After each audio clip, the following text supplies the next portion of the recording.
Hey, what's up guys? It is Wednesday, January 20th. Just got done with class for the day. Heading out to my car right now because I've got to move it. I usually park it right beside my dorm where I live, but I live right by the football stadium and right by the basketball stadium. So whenever there's a home game, I gotta move my car, and there's home games all the freaking time. And it decided to snow last night, so gotta clean all that crap off as well. But about to clean off all the snow and move my car across campus and walk back in the snow. So here we go.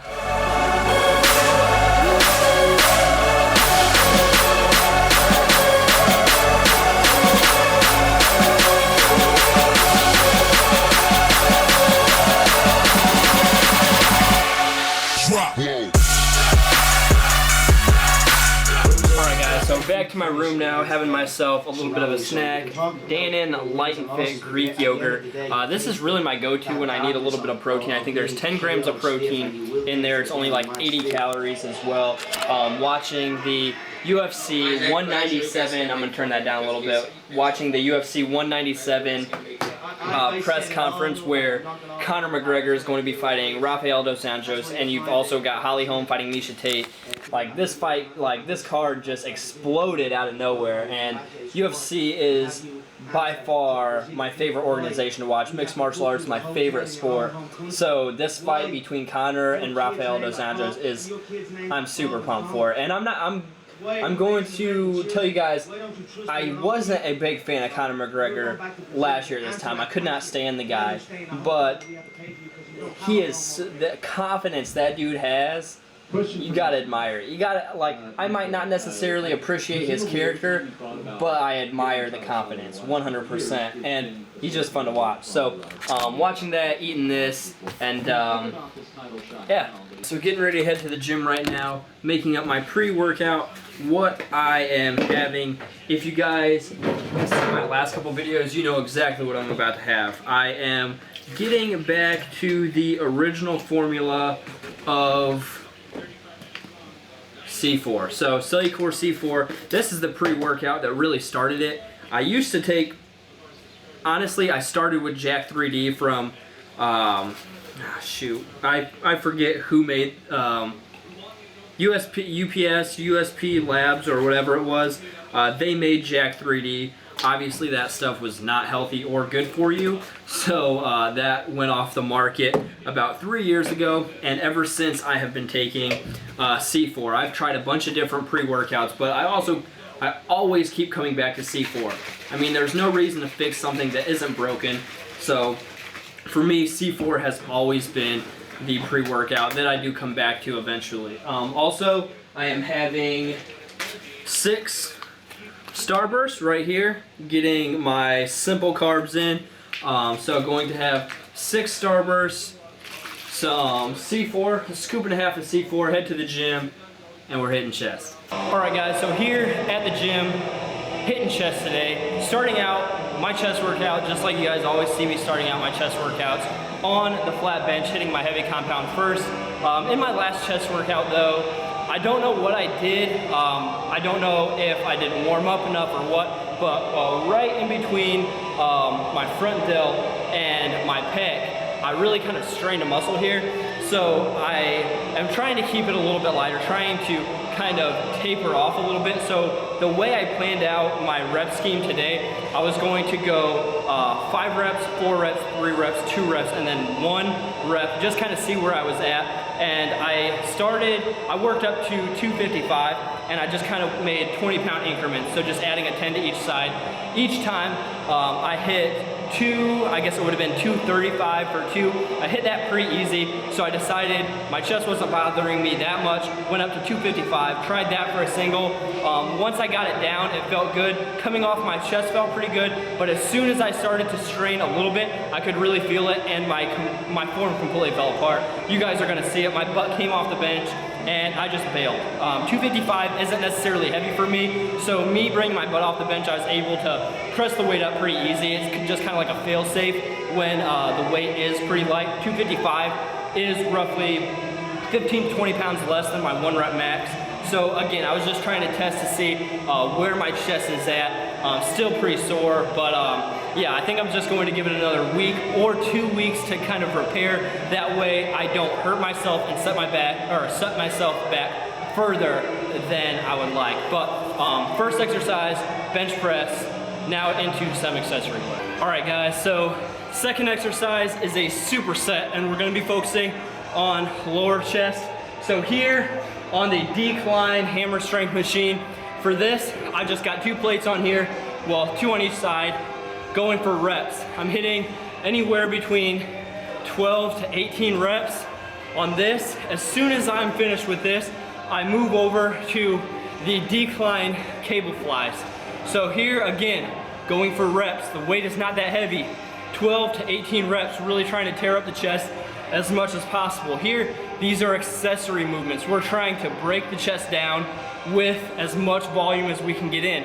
When we're building strength, we're on bench press. For this, we're trying to build muscle. So really high volume here, tear those muscles up. So this superset, decline hammer strength for reps.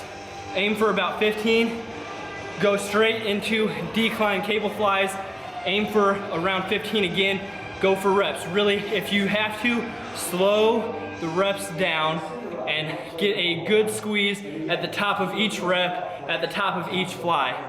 That is exercise number 2. All right guys, so next exercise is also on a hammer strength machine. This one is for incline, and what we're doing here, again, volume. So what you guys are gonna be seeing me do is what I call 8s. I've heard other people call it different things. I like to call it 8s, because what you do 8 reps, 8 reps, and 8 reps. And how you do this is your first 8 reps are from the bottom portion of the lift to halfway. So 8 half reps from the bottom. Next 8 reps are all the way full range of motion. So 8 and 8, the last set of 8 is from the top back down to halfway. So half reps from the top, back down and back up. So 8, 8, and 8. And you do these all in a row. You don't take breaks in between one set to the next. You just keep them flowing. So 24 total reps in this set. And what I like to do is I do 3 sets here, because you don't need to do 4 or 5 sets of this like you do for other exercises, because you're doing such high amounts of volume here with the reps. So 8, 8, 8, 8, 24 total reps, 3 sets for this exercise. All right guys, so final exercise. You have seen me do this one before. What I do is I grab a 35-pound plate. Now you guys can adjust based on your strength. You can grab a 45, you can grab a 25. If you want to, you can grab a 10. But what I do is I grab a 35-pound plate, and it's almost like a shrug. You bend over a little bit and you pull up, but you're not pulling with your trap. You're pulling with your upper chest. So as you guys will see, I even touch my upper chest as I go through this exercise to create that mind-muscle connection, really squeezing that upper chest as I go. And for this, I do 15 reps, back, forth, back, forth, back, forth, 15 with my right arm, 15 with my left, and I do these 3 sets back to back to back to back to back to back, because I am really trying to tear up my upper chest, and this is our last exercise anyway, so you're really trying to finish strong here. So last exercise, grab a 35, whatever pound plate you want to use, and do those shrugs. Now this is all about form. If your form is not correct, you will be feeling it in your shoulders and you will be feeling it in your traps, and that's not what we're aiming for. We're aiming to tear up that upper chest. So really, if you have to, drop the weight, focus on creating that mind-muscle connection. Touch your chest if you have to, so you know where you're squeezing. But that's the last exercise for this chest workout. Gotta head home, get some food. I'll see you guys in the next clip.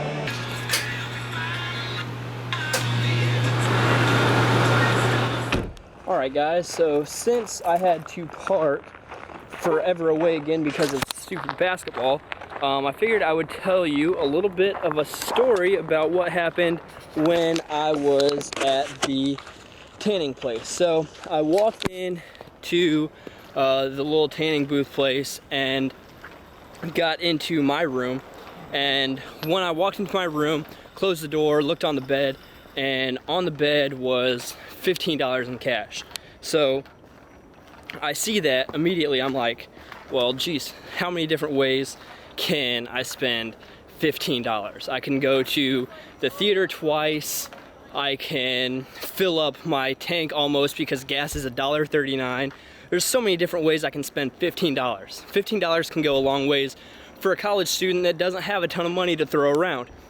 But then I also thought, $15, if it's enough for a poor college student to throw around, what if that $15 belongs to like a single mom or somebody like that that might be their only $15. That $15 in cash might be all they have to put food on the table that night.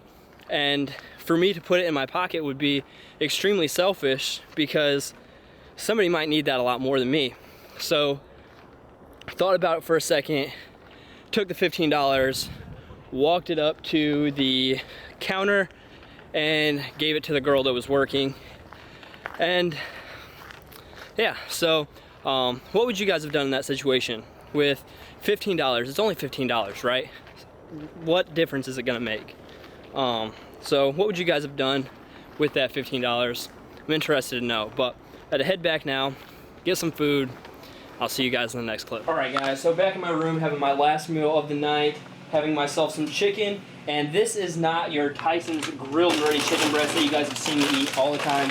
This is a brand called John Souls Foods, and I use the chicken fajita kind. It tastes way better than the Tyson grilled and ready chicken. Macros are identical on it, so I don't have to change anything there. I think it's, hold on one second, it is 18 grams of protein, 1 gram of fat, and 2 carbs or something like that. Then also going to have a Diet Coke. And I want to talk about Diet Coke real quick. Talk about 0-calorie drinks like my 0-calorie monsters that I do drink on a pretty consistent basis. I probably have a Diet Coke or a Monster Zero, one of those Monster Ultras, once a day. Now I don't go above that, but I do keep it around once a day. And a lot of people will say, those diet drinks are worse for you than the regular drinks. Now, in copious amounts, that's true. The diet drinks are worse for you than the regular drinks because of the aspartame, things like that, that in very large amounts, very high volumes, your body cannot break that down. However, if you're just drinking 1 Diet Coke or you're just drinking 1 Monster Ultra, your body can break that down fairly easy. If you are hydrating, you're drinking a lot of water throughout the day, it will flush all of that out without any problems whatsoever. So for me, I drink at least a gallon of water a day, at least. Usually it's around 1.5 gallons of water every single day. So for me to drink 1 Diet Coke or 1 Monster Zero, it does nothing. All it does is give me something to enjoy drinking while I eat chicken or while I have a can of SpaghettiOs or something like that. So do not get hung up on all the myths of diet drinks or all of that stuff. It's not going to kill you. It's not going to make that big of a difference unless you're drinking like a 12-pack of Diet Coke every single day. Then your body might have some trouble breaking down some of the ingredients in those diet drinks that do make them 0 calories. But that kind of concludes my thoughts on diet drinks. Going to eat this chicken now, wrap up this video. So if you guys enjoyed it, make sure to give it a thumbs up. If you haven't subscribed yet, go down, hit that red subscribe button. I'd really appreciate it. www.treggfisher.com for online personal training. And I still do have some Tregg Fisher fitness shirts, so go check those out at treggfisher.com. That's going to wrap up the video. Thanks for watching. I'll talk to you in the next one. Peace.